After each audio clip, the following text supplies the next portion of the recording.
Hello, it is Monday. When I do my weekly watch, I should do a little record to update you before Tuesday so you don't have noisy car driving. I've just done my what I watched. I think it's going to be really long, which I don't like because no bugger likes watching a long video, do they? So what can I tell you? My mum yesterday was drugged out of her tree. I've told her to try and go down from 2 Valium 3 times a day to 1 in the morning, 1 in the evening and 2 at night and see how she manages, but she's just completely out of it at the moment. It's ridiculous. I have to go in tomorrow as usual to see her. I also have a doctor's appointment to have my blood pressure tested. I've been getting dizziness and really bad headaches and, nausea and just all sorts.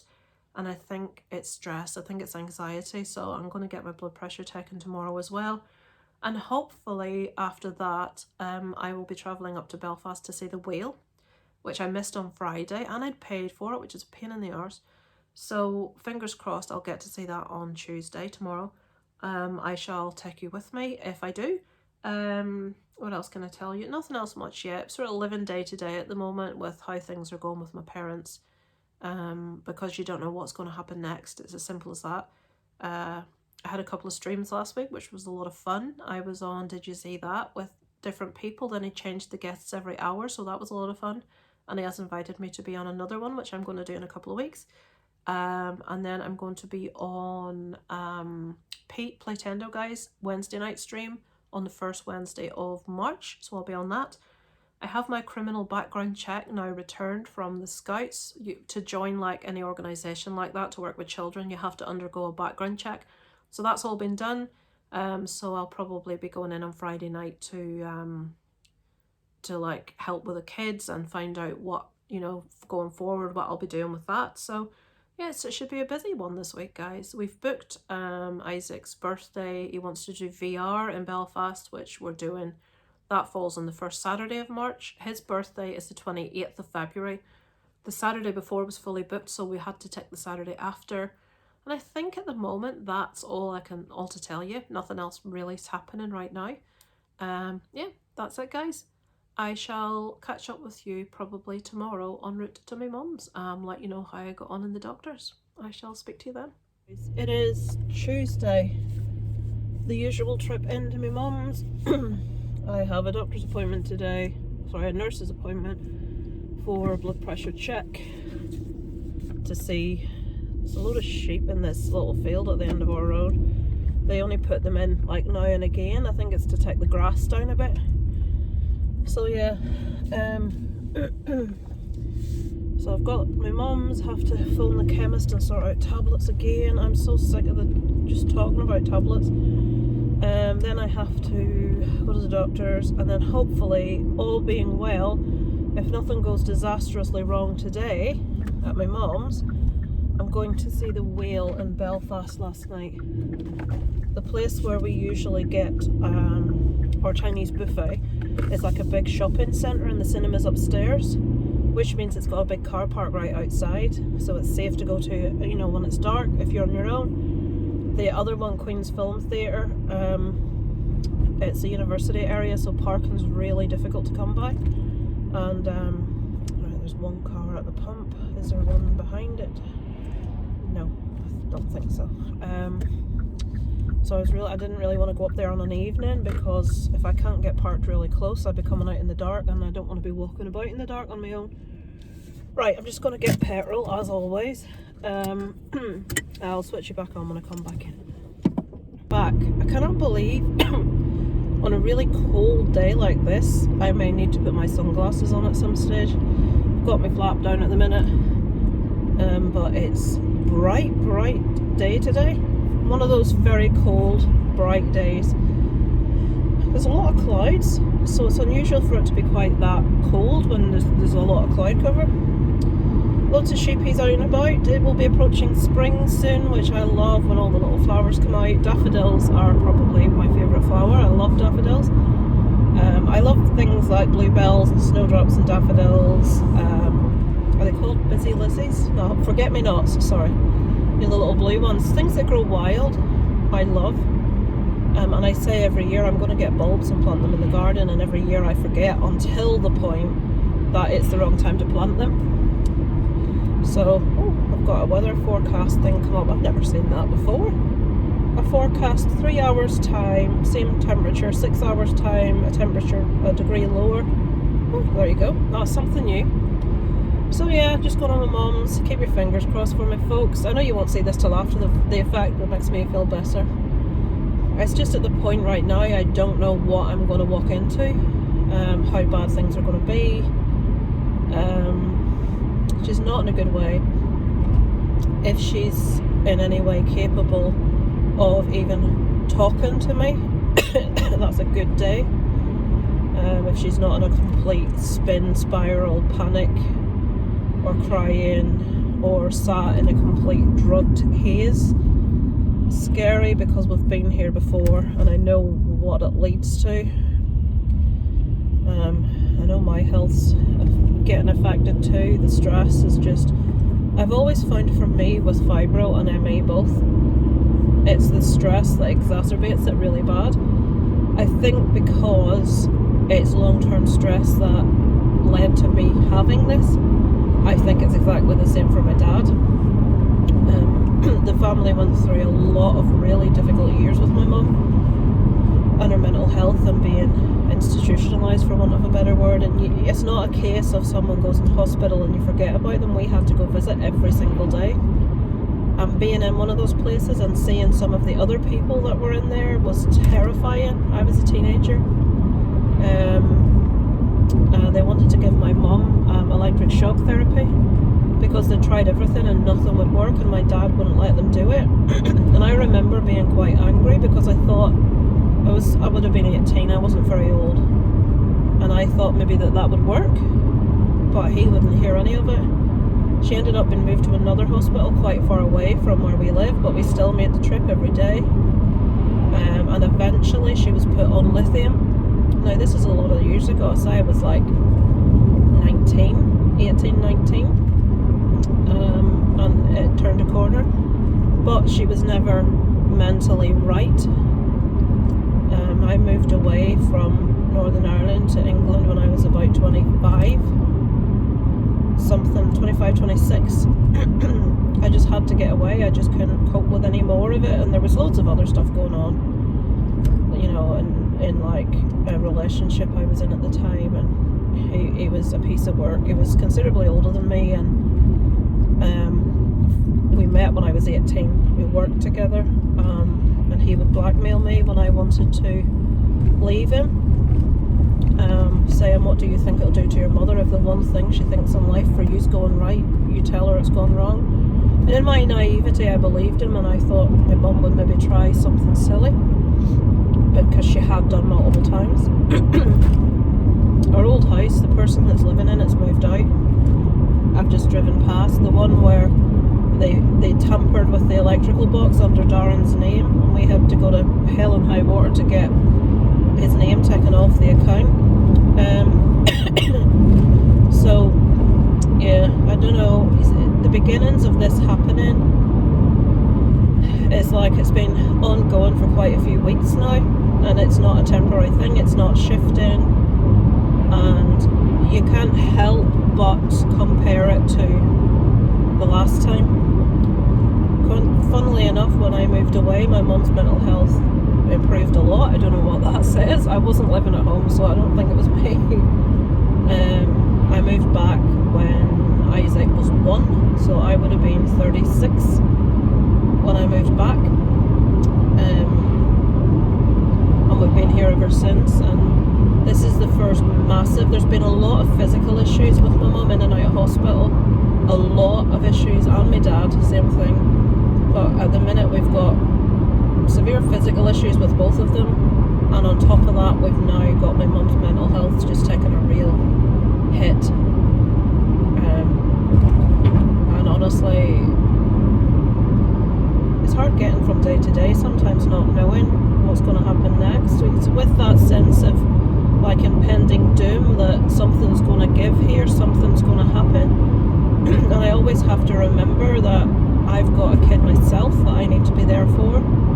You know, I'm not the other really difficult thing is my parents are from a generation where if anything happens with the parents, the kid moves straight home and deals with it. And I don't mean married children. One of my mum's really good friends is in her 80s and she has a son who is profoundly physically and mentally disabled. I think he's in his 50s and he's a massive big man, and she's in her 50s and she's dealing with him at home. She has a daughter who she's probably a similar age to the son, maybe in her 50s, and she has never married. She has always been at home with her mum and with this brother. Another one of my mum's friends, her parents both took really bad physical health, and she looked after both of them until they both passed away. She now is living on her own with fibromyalgia and a really severe anxiety disorder. So my mum has seen over and over again friends of hers have their kids come and basically step into the fray, sort of thing, and doesn't understand that A, my health is not up to it, and B, I have a family. But my mum just thinks, you know, I could drop everything. I'm waiting for the suggestion that we all move in there because there are bedrooms upstairs not in use. But I know Darren would immediately be like, no, that's not happening. And I don't want to move in because I'm struggling right now, folks. That's the only way I can put it. It's hard to get across the gravity unless you've seen it for yourself before. But anyway, I need to stop moaning because I've been moaning for 3 weeks about this. I'm talking about it because it's impacting on me a lot. It's relevant. And in the future, when I look back, hopefully when this time's passed and things aren't quite so bad, I'll be able to see how things like this affect me for what length of time, you know. It's life. I don't like to sugarcoat it. I don't like to give you guys a vlog where it's not even just for you guys, it's for me, where you're not getting the truth, you're getting something massive being hidden. And I have never done that. I'll always be quite candid about, I think because I know that this vlog is only watched by a handful of people that aren't going to judge me, that, you know, it's just a few friends that watch, that I trust, that I know is not going to go and blether it to anyone else, that genuinely show concern when things are difficult. So I feel I can be more candid with you. I feel I can be more honest. Then obviously I would never ever speak about this in detail on my main channel that a lot of people see. It just wouldn't happen. But yeah, I feel like I've got an outlet here to actually talk about it, because I don't want to be in Darren's ear all the time about it, because, you know, you have to try and, although obviously I speak to him about it, you have to try not to let it take over every aspect of your life and get him low and down, you know. I don't want to be doing that. So you guys are my outlet every Tuesday when I drive into my mum's. Oh, you should all get certificates through the post for psychiatry. So yes, I will check in, guys, when I'm on my way to the actually I'll check in when I've left the doctor's, because obviously they can tell me what my blood pressure and that is there and then, so I'll know. I feel my blood pressure is going to be elevated because I've been dizzy, I've had chest pains, I've felt sick, my appetite's not been what it usually is. I don't think I've lost any damn weight though. You think there'd be a flip happy side to that, but there isn't. So we shall see. I shall check in with you guys when I come out of the doctor, let you know how my mum was, and let you know what my blood pressure's doing. And if all's well, all won't be well, but if I can get away from my mum's on time, get to the doctor, then I will be going to see the whale. I will let you know when I come back to you later, guys. Thank you for listening.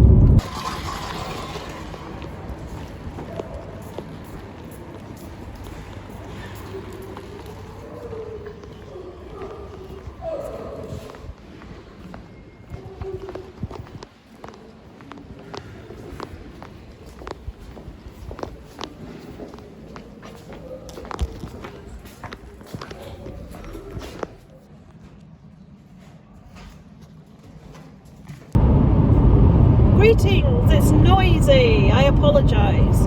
it's a bit dark, I also apologise. I am midway up the motorway between my little villagey town and Belfast.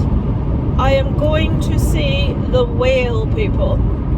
Celebrations. I'm going to see the whale. Really looking forward to it. I missed it last week, even though I'd paid, I'd booked to go see it. I missed it. Going tonight. Very excited. I love Brendan Fraser. I followed his personal story very closely, what he's been through. I'm delighted to see him back, and to such, you know, massive compliments on his performance. I really wish the man all the best, and I hope it's onwards and upwards and to further greatness. He's shown people what he can do. He's shown people he's not a one-dimensional, you know, like Mummy or George of the Jungle sort of like persona. He has the acting chops. So I'm fully expecting, I do apologise folks for the audio and the sounds, or the audio and the picture is terrible. I fully expect to love this. I fully expect to cry. I will, of course, let you guys know what I think when I've seen it. Catch you later.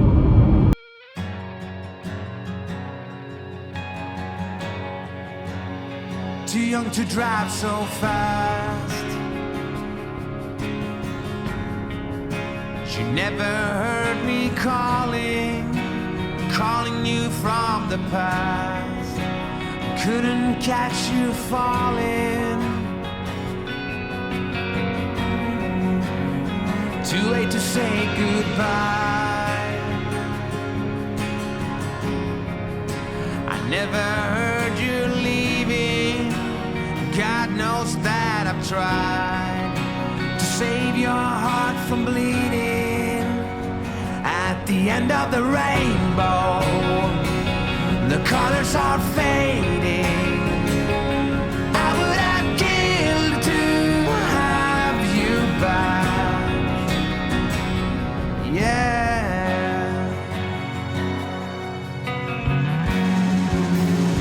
Too young to walk alone, burning up with fever, frozen to the bone.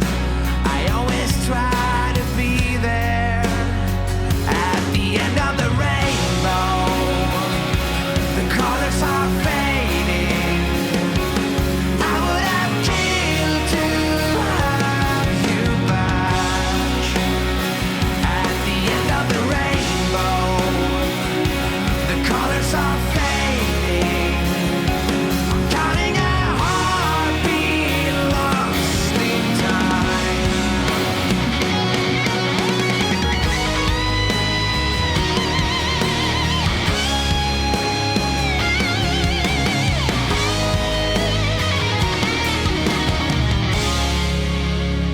At the end of the rainbow, the colors are fading.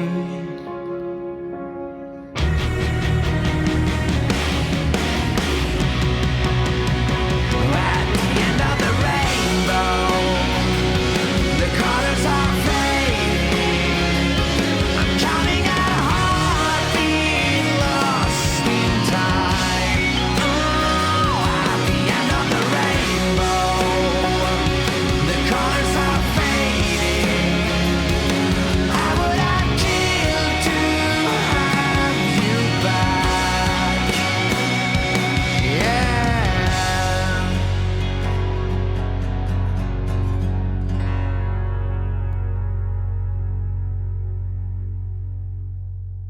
I'm in the wrong side of the car. You're not looking at the screen back to front. Darren's driving. It's Wednesday. We're going in to pick up Isaac from chess club, and I've got a. Actually, I can show you it. It's the reason I'm in the car. Darren usually goes in it. It is earwax vacuum removal. My dad keeps getting bunged up ears. Last time he did, if you watch my vlogs, you'll have seen that video. Like Father Ted. It cost 80 quid.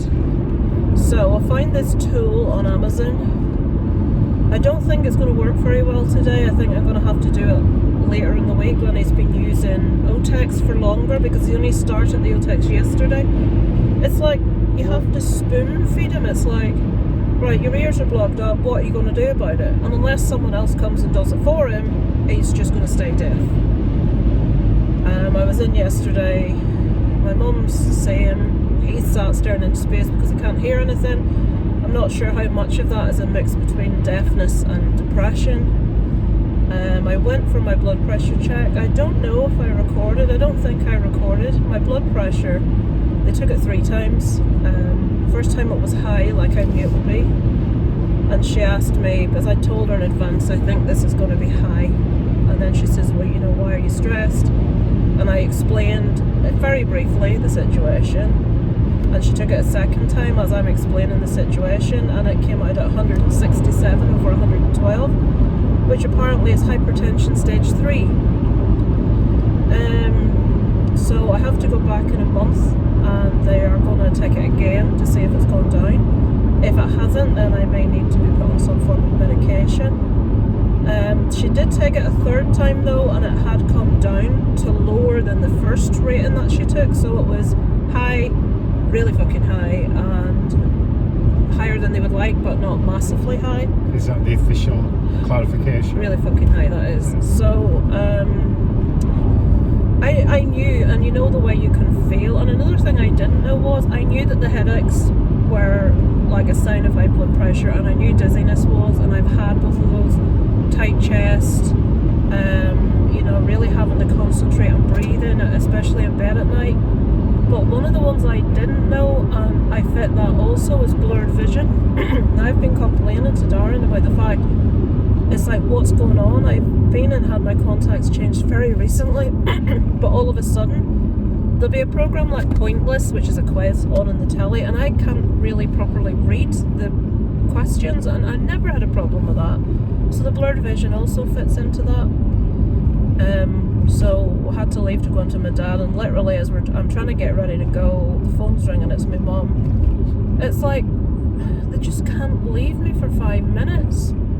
Like, they're not causing distress yet. On an evening, you know, I have a little bit of time to play a game or something just to make my mind switch off. I listen to YouTube videos, I do some gaming. And almost without exception, every single night I sit down, I'm 10-15 minutes and the phone rings, and the conversation will be, your dad's not well, blah blah blah, tablets, and then they say, don't stress and don't worry. And it's like, even the nurse said to me yesterday, it's all well and good me telling you not to stress. She said, but it's your family, you can't not stress, which is exactly the point. So we're on my way in for me to try this ear thing. Even if it makes a little bit of difference, it'll be something. But my dad needs to be like, do this, you must do this, in order for him to do something. And then half the time he won't do it. And I'm not putting stuff in my ears, because then I'll be completely deaf. And it's like, well, leave it like that and you'll be 3/4 deaf, and it'll gradually get worse. But the last time we said to him, do not put the Otex in both ears, only put it in one ear. What did he do? Put it in both ears, completely deaf.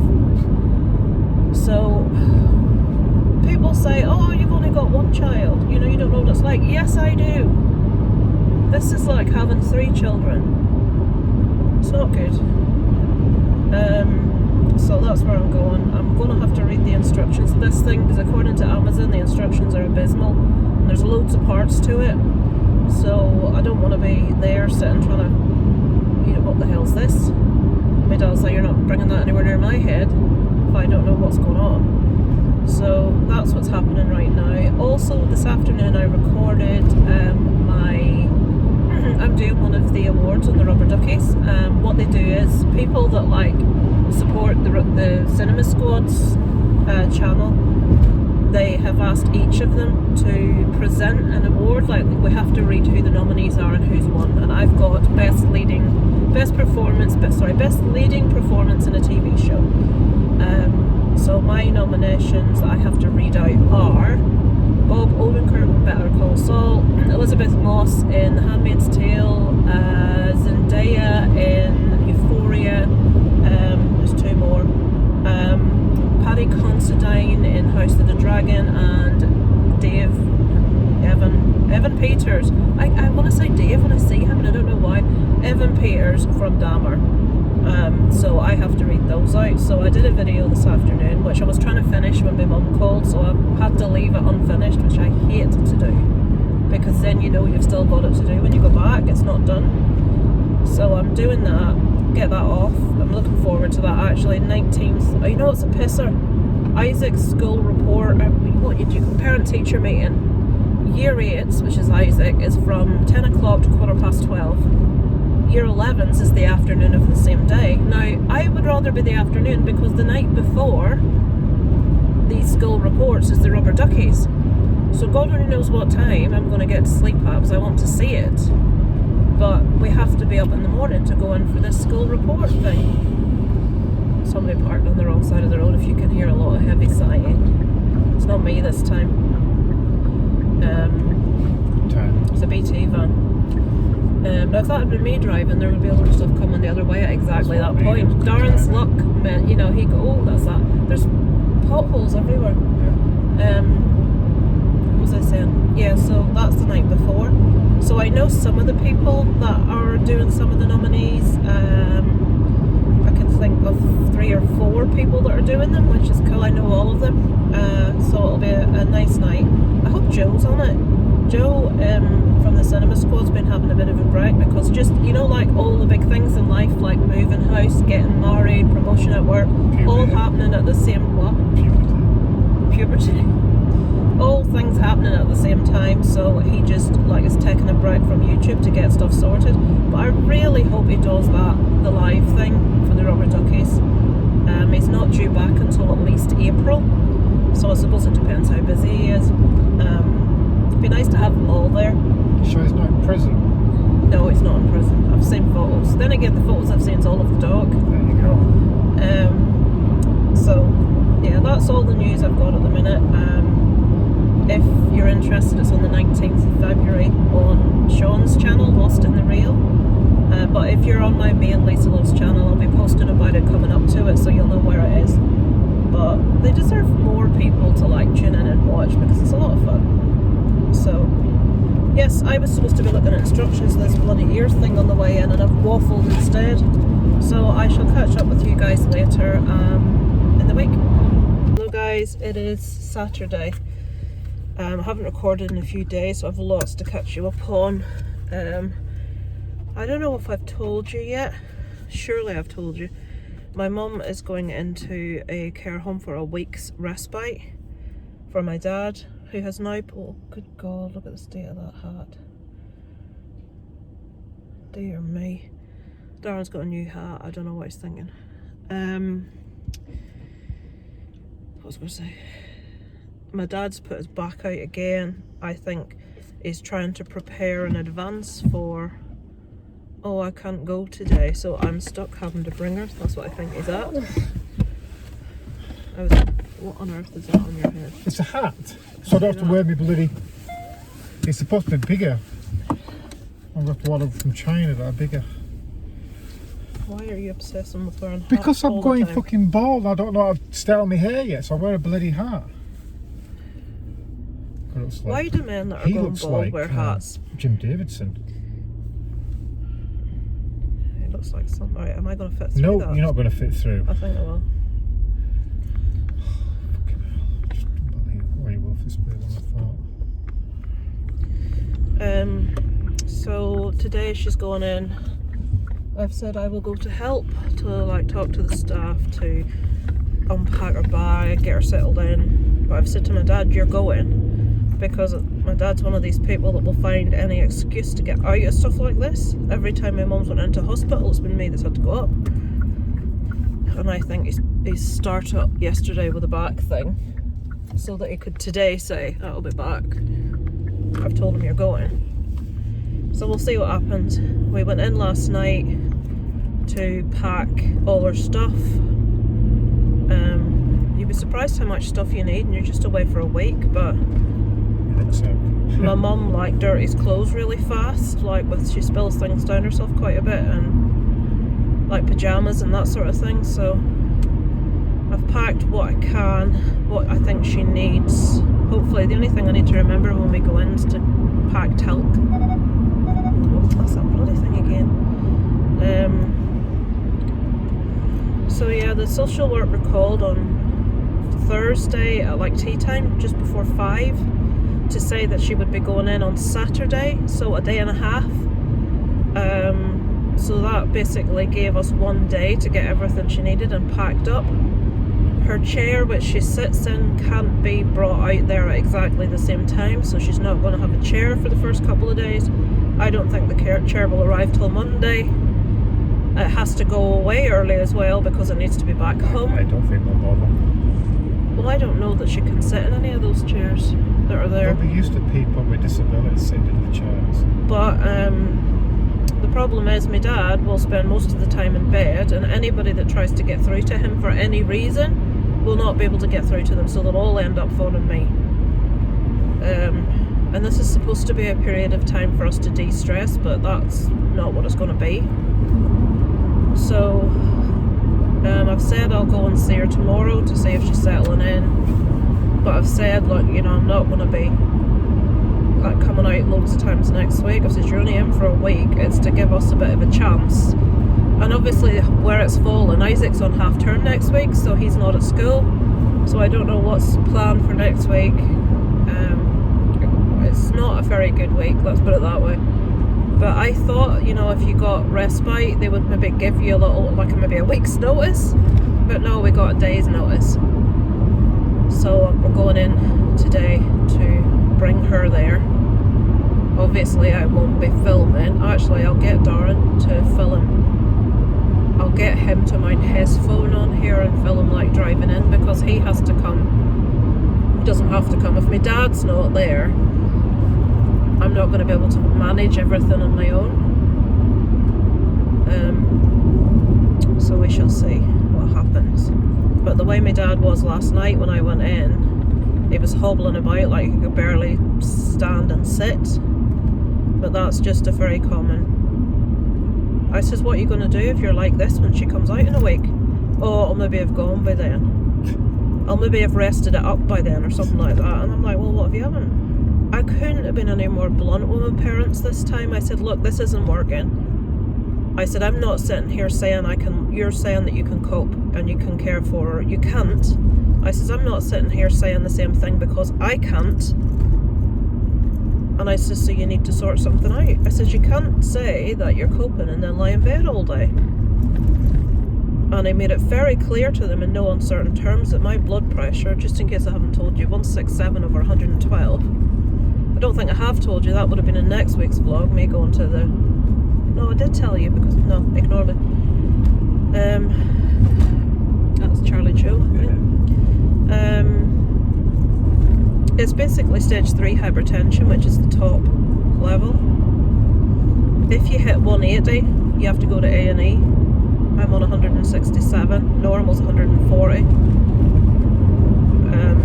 I've had all the symptoms, the headaches, the dizziness, the blurred vision, tight chest, but then at the same time, other than the headaches and the blurred vision, which are definitely blood pressure, the chest and the arm thing are also anxiety symptoms, which I know I'm just high on anxiety right now, I know that. And I've told them this, I haven't pulled out, like in the past, with my mum's health, you tend to try to play down anything that's going on or not make as big a deal of being ill or having anything wrong with you. I mean, after my gallbladder surgery, when she came to see me, it was meant to be keyhole, it ended up being open surgery, and I was in hospital for a few days, and they had this oxygen thing that you had to, but you know the thing that goes up your nose and it's in a tube and it goes behind your ears, one of them you had to wear. And she came in to visit and saw this thing. Oh my god, why is that? And you know, you had to try and think of something to say to like make her feel better about the situation when I'm the one lying in the bloody bed in agony and on morphine, and I'm trying to make her feel better. But this time I put it very straight. I says, I'm not far off stroke level with this blood pressure. I'm not joking. That's what happens. If you get too high a blood pressure, you stroke out. And I says, I'm going to drop. Oh, don't say that. See what happens if you don't say And I says, I can't take much more of this. I can't. I says, everybody's health is suffering because you two won't sit and deal with this. But, you know, then she starts a conversation which is like, oh, well, maybe in the future, and I'm thinking she's going to say, go into a care home, I might have another week of respite. I'm like, well, that's helpful for everybody. Oh, and that was the other one. I wish I had another daughter so that she could take some of the pressure off you. So my mum thinks that having extra kids means there's going to be loads more people around to wait on her, basically. I says I says you could have more kids. They could be working full time. They might not be able to do these things. I says you don't have a big family of kids solely so that they can all be slaves, basically. That's the only way to put it. You can try and do so much, but at the minute, my dad's doing nothing. And this is what happens. He says, I can manage, and he acts like the martyr that's doing all this stuff. He stays in his bed till 4 o'clock on an afternoon. He'll be with my mum from 4 o'clock onwards. Then, every so often, something will happen. He'll put his back out, his stomach will be bad. He's been hospitalised numerous times for his stomach. He's been laid up in bed with his back for days at a time in the past. He's had to have paramedics called out. He's sent them away. I've put him into hospital. He's signed himself out and come home in the middle of the night in his pyjamas with nothing on his feet when it was pouring outside in the middle of winter. That's what I'm dealing with. And they don't understand why I'm stressed. They don't get that. My dad doesn't get how he's not helping the situation by... He just won't. He has said he can't cope to people like the doctor. He said that to me and Darren both the last time my mum was in hospital. But he won't say that to my mum. He just keeps going over, but I'm letting her down, And my mind says, and I said this to my mum yesterday on the phone, I said, I'm just bottom tier priority for everybody. I says, why is nobody bothered about me? I says, why is he not bothered about what happens to me if he drops? I says, let's be honest about it. You're going to go do Lally. I says, I won't have the, I can't cope physically. Why is nobody thinking about anyone else? And every time she phones me, your dad's back's as bad as it ever was, is what she said yesterday on the phone. I mean, I give off and I says, look, blah, blah, blah, blah. Oh, only phone to ask you to pick me up with a couple of face cloths. It's like, well, then, you know what I mean? Every single time she picks the phone up, your dad's stomach's bad, your dad's not well, your dad's back's bad. How many times did he call the doctor? And they won't go to the doctor. I said to him, maybe you should use this week to go to the doctor and get some proper pain medication. He just looked at me with an expression that said, yeah, right. And I says, well then don't tell people you're coping when you're not.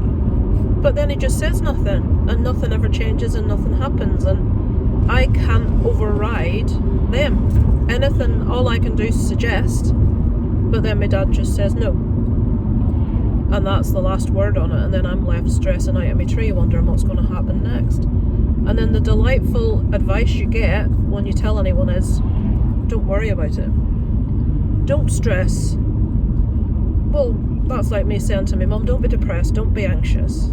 How are you supposed to stop an emotion that happens because of a situation that isn't changing, that there's no answer to? You know, I can't say, oh, well, we have to manage for 6 months and then this is happening. I could cope with that. But I have to constantly cope with what's going to happen next. Is my dad going to be trying to help my mum to bed or to the toilet and his back's going to completely give way like it did before?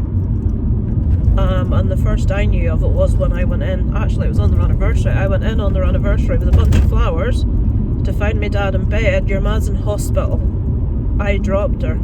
She fell down the side of the toilet, between the toilet and the wall. My mum was in hospital for quite a while at that time. But this is like a recurring thing that keeps happening. If it's not my dad going in, it's my mum going in. And they can't cope as they are. My mum doesn't want to be away from the house. And my dad doesn't want to admit he doesn't want... the routine. She doesn't want to be separated from him. She's like, we've been together over 40 years. I don't want to be separated from him. And that's her view. And you can understand her viewpoint being that. But you have to look around. That's why I always said to my mum, you know, why when you were diagnosed with the illness did you not look into, you know, I mean, if that were me, and I know I'm one of these hyper sort of like, what's going to happen, I need to be prepared for the worst case scenario. That's me, that's how I look at things. If that were me, I would have looked into prognosis, what was going to happen. Now my mum has actually been very lucky, believe it or not, because like my dad's brother had MS and he was diagnosed and died within half of the time that my mum's had it. And I know people have went quicker than that. My mum has had MS for 44 years she's had MS. Maybe longer, that was from her diagnosis. And she's now 60, almost 68. And you know, that's approaching 70 with really severe MS. But at no stage have they sat down and worked out an action plan, what they would do in certain situations. I would have sat down, worked out what was going to happen, worked out every scenario, and would have Darren briefed on what was going to happen. Yeah, but what position would they be in now if it weren't for you badgering them constantly for the last 6 years? I don't know. There'd be no carers, there'd be no wet room, No there'd be idea. no bedroom downstairs. Well, that didn't happen because of me. That happened because she went into hospital and they wouldn't release her without carers being in place. They wouldn't do it when I said, I don't want strangers coming in and out this house. But when she went into hospital, following being dropped on the floor, they basically wouldn't let her out without the care package being in place, so they had no choice. They had to do it. And that's when the ball got rolling over the wet room as well. And obviously she had to have a hospital bed, so they had to bring the bed downstairs, which they wouldn't do when I suggested it. So basically everything I badger on about gets ignored until they're forced into the situation. I've pushed for this respite, and the time that it's come at, it's just, I can't even tell you how anxious I've been. It's not been good. You know that feeling when something's going on in your life that's just crap, or you're just full of nerves about something, and you're getting on with stuff, and then you remember what's happening, and then just all the anxiety and the nervousness all builds up again. That's how I've been feeling for about a fortnight. And that's, I'm stressed usually about it, but it's just been off the charts for the last couple of weeks. Dogs. You never not want to look at dogs. So yeah, we're going in now. She's due there in an hour. It'll take us about 20 minutes to get there, about 10-15 to get her into the car. So we shall see what happens. If I pull into this car park and then blinds are shut, I'm going to lose my rag. I am going to lose my temper, because I think he's engineering this. I know he's got a bad back. I'm aware he's got a bad back, but I honestly think he was exaggerating it. Yet last night, so he could say today, I can't get out of bed. Well, he never lets on, really, but he was making sure you knew. Oh God, the amount of noises and Yeah. every time he moved. You know, it's not fair. He does this, and then he says, I'm not going to be landed with anything, and then every time anything happens, I have to go. I'm not saying that I don't want to go, but I don't want to go on my own. He should be there. And then people obviously look at me and think, why can't she do more? She's a big healthy woman. People don't know, what's wrong with me, because I'm not walking with a stoop or I'm not limping. People don't realise that They can assume I and struggle. make an ass of themselves. Simple as that. Isaac had his music night last night. Yeah, his first public performance. I did flash you 4 times. He did really well. They sent little video clips of them all doing their bit. So he was glad he did it, even though he was nervous. And people were really impressed. So that was good.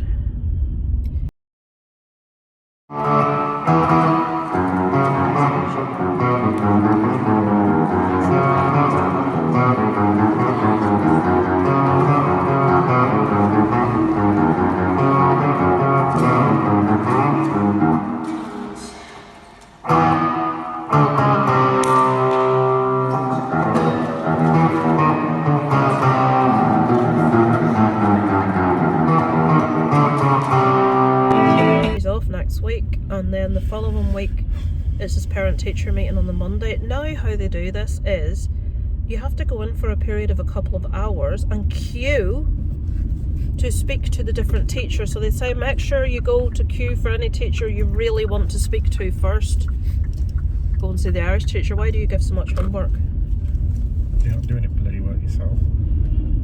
Tell you, see, the homework their Irish teacher gives is ridiculous. In comparison to the other subjects, it's madness. There's some subjects he has never had homework for. Right, the curtains are opening up. But at the start of the year she said, I don't like giving much homework. maybe she was being sarcastic or ironic or something. I'll give a bloody irony. And then a couple, I said, Oh, my whole. later, 14 pages of homework Yeah. for 2 days. When they were meant to be revising for their Christmas exams, she gave them 14 pages of I think written we had work. 2 days. It was one night, Isaac. You had to do it overnight. Right, I'm gonna sign off now, guys. I will be back later after my mum. Obviously, I'm not gonna video going in with my mum. I can't do that. If I can, I'll maybe try and video some of the room if they leave us alone. But I'm guessing there'll be a member of staff there all the time, so you'll see me when you see me. But my dad's up, so that's something. Right, guys, I shall check in with you later. Hello, folks. Yes, look at the state of me. Do you see me at my worst or what? So, it's Sunday. I've no makeup on of any description. This eye, I can't take my glasses off. I have some sort of eye infection that started last night. I haven't slept a wink. I've been up all night with my eye watering. So I'm going to the chemist after I leave the care home. My mum was meant to go into this place for a week so that we could get a rest and not have to be running visiting all the time, but it looks like we're going to have to visit every other day when she's in. And when I tell her today that it'll be every other day, she won't be happy at that. I'm expecting her to say she wants to come home today. We left her in yesterday. I didn't get to film. It's full of like really old people. It's really like windy, like a really old building. The lounge, you expect a residential home to be a nice big open area. It's like, this is like a converted house, an old house. And like, it's just got like say 10 chairs all around the outside, but there's no room for anything else. There's a TV, and rugby was on all afternoon yesterday, and my mum hates sports. And it's just all these old people sitting around the outside in chairs, and when we tried to get my mum into a chair, everybody's staring at us. My dad said under his breath, "Get out of this place as quick as possible." So I would have stayed a bit longer, but my dad was really uncomfortable. My dad doesn't like social situations. He wouldn't have went if I hadn't have made him go. I did all the talking, but the staff are really stretched, and my mum is used to someone on hand all the time, and she's always getting people to get up and down and up and down, and can I have this, can I get that, can you get me this, can you get that, and she's not going to get that here. She'd actually probably be better spending most of the day in her room and then maybe the evening in the lounge, because she's got a TV in her room, she's got a stereo in her room, with like audiobooks. I don't know why the van in front of me just flashed its hazard lights. So I don't think she's going to be very happy when I go in. The place is like a sauna, so I've got some like lighter clothes with me. This is Sunday. I'll be going in again on, hopefully if I can get away with it, I won't be going in until Thursday. My dad's going to go on Tuesday, so she's only going to be on her own Monday and Wednesday. Then she's out on the Saturday. And given that it's supposed to be an opportunity for me and my dad to rest and not worry and stress, we're still going every other day to see her. The thing is, when I was there was no visitors. There's nowhere for visitors to sit. There's this like room with, like I said, all the seats around the outside, and there's no room for like a visitor to sit anywhere. There's just the seats that people are sat in. If a visitor comes, you'd need to be in your room. And even at that, you'd have to sit on the bed or something. But problem is, if I go in here today and the place is like a maze and everywhere's got doors that are locked and you need to codes to get in them, like corridors, and then you can't find any staff, so you're left stood there wondering what the hell to do. So I'm not going to know where she is. I'm going to go for her room, and if she's not in her room I'll have to try and find somebody. But I can't go into the lounge and start talking with people all in there trying to watch TV because it's a quite small room. But then I have to somehow get her out of the chair, into her wheelchair, and up to her room. Because I can't start to talk while people's wanting to watch telly. You know, and then like, there's this guy when we went in, downstairs right at the entrance. And he's obviously not entirely compass mentis. And he's like, there's a member of staff on today and they're really nasty. They've been really nasty to me, and when their boss comes back, I'm going to report them. And they're telling us this. Like, what are we meant to do about this? And it's like, that's the first person that my mum met. My mum's got a habit of doing this, what I call wounded puppy dog face. And like, she was doing all her best to look as miserable as she could yesterday when we left her, because I know she's going to want to come home. And my dad said to me in the car on the way home, I can't see her sticking that out very long. So I'm the first person to go. Obviously she was just left in, we left her yesterday about 4 o'clock. It's now 2 o'clock the following day. So she hasn't been in there 24 hours yet. But I am expecting her to not be happy at all today. My mum doesn't think how anything else affects anyone else or how they are. Or if she wants to come home, she'll just kick off that she wants to come home. She won't care that my dad, whose back's almost gone, needs the rest, and how much fuss everyone's gone to you know, to get her set up with this. The thing is, I think she should have went in on a Monday, because I think they have activities during the week. I'm not so sure at a weekend they have. They have. When we were there yesterday, they certainly didn't seem to have any form of activity. Everyone was just sat watching the telly. There was no care home manager to talk to me. You know, there was nobody to tell us what happens during the week. There was just the carers that were all really busy when I was there. So I just got to speak to one of them about my mum's tablets, and I gave the tablets, and another one got my mum a cup of tea. But that was my only interaction with staff, because everyone was busy. I would have expected when someone was being brought in for like a care home manager to be there to actually talk to you, to talk to the person, to reassure you, to say, right, well, next week we've got this coming up, you know, on Tuesday we're doing this, you know. But there was nobody, there was none of that. And I think had she gone in on a Monday, we would have had that. But at the weekend it's just left to the care staff.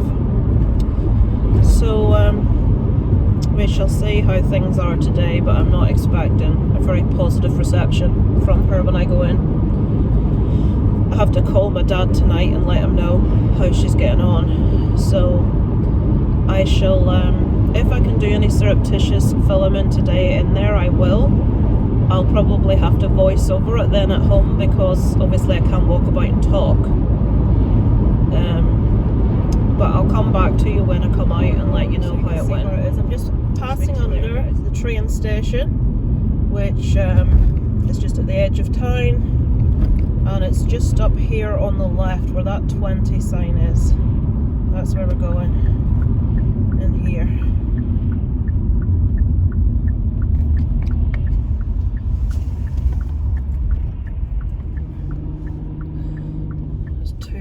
Here, that's probably staff. So like I said, people don't tend to visit. I don't know why, which means I'm going to be stared at again when I go in, which is lovely.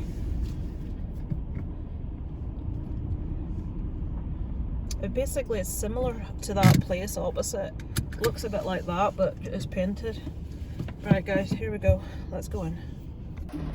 Okay guys, here we go. Lift opening. This will give you an idea as to the maze that this place is. I've just left the ambient noise on.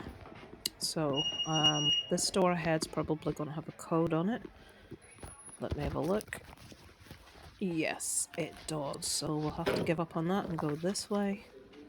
All these little rooms on the side, that's all bedrooms. My mum is at the end of this corridor. It just gives you an idea as to how light and narrow. This is upstairs as well. There's a downstairs that looks very similar. And my mum is in the room with that big thing blocking the door. That is a, I want to say winch, but it's not a winch, it's a hoist. For getting her in and out of chairs, the bathroom, things like that. So that's me with my red bag, that's the TV and stereo, and that's her little room. So now to go find her. Roast dinner includes barbecue roast chicken with roast beef and a spicy barbecue gravy. Rice and beef, mac and cheese.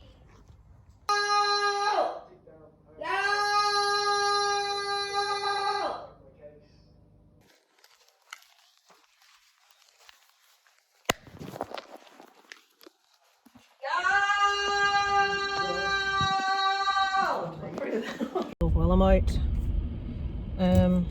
I let you hear. So I'll put in a little bit of footage of the bedroom so you can see it and the corridors, and also at the end it's just really some audio. I was filming the floor. She's got a woman in the room right next to her that shouts and screams all day and all night, and she said she didn't sleep well at all last night because this woman shouting and screaming. Can I go up there? Yeah. She's not good. From I went in till I came out, she complained about everything. She's crying. She's doing her utmost, by the look of things, to be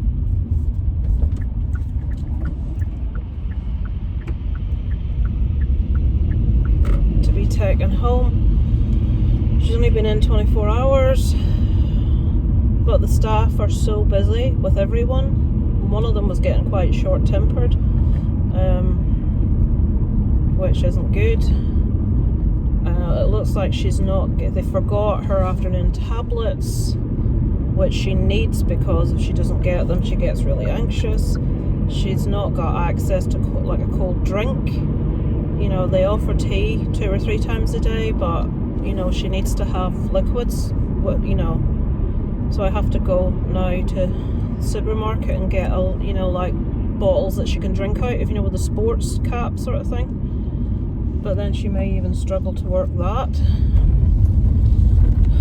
Do you think this is going to give people a break and it's going to make things a little bit easier? But if anything, it's just making things more difficult, because physically she's only been in there 24 hours and physically she's gone downhill massively. She's hanging off the chair to one side. She's just barely speaking. She's obviously got the issues with the anxiety, which are as bad as ever. So this week, while my dad may need it, my mum's going to come out worse off than when she went in, which is amazing, which means more pressure on me. She doesn't seem to realise that the issue with my dad is not going to get any better. This will make me a lot more appreciative of what I've got at home, she says. I says, yeah, because you're people that wait on you hand and foot. She didn't understand why when she asked them for an iced water that they couldn't get her it. We don't have iced water. My mum doesn't think that she's particularly demanding, but she is. And she's not happy at all. There's been no form of activities for them at all. I don't know if that'll change on Monday. Someone's coming in on Valentine's night, probably like someone that sings. But I thought it says daily activities. From what I've seen, there's nothing. People stay in their rooms all day. So she's not a happy camper, let's put it that way. Because everything's not on hand and she's not getting what she wants right away all the time. So that's taking a bit of getting used to. Tomorrow no one's going in because I want her to have a day if they're doing anything. My dad's going to go in on Tuesday, I'll go in on Thursday, and then I would imagine she'll probably be taken out by Friday if my dad doesn't take her out on Tuesday when he goes. But it's not my decision to take her out because it's my dad that has to look after her. But it's not good. I hoped I would be able to report something a little bit more positive to you guys, but unfortunately not. So that's not a worry off the old noggin.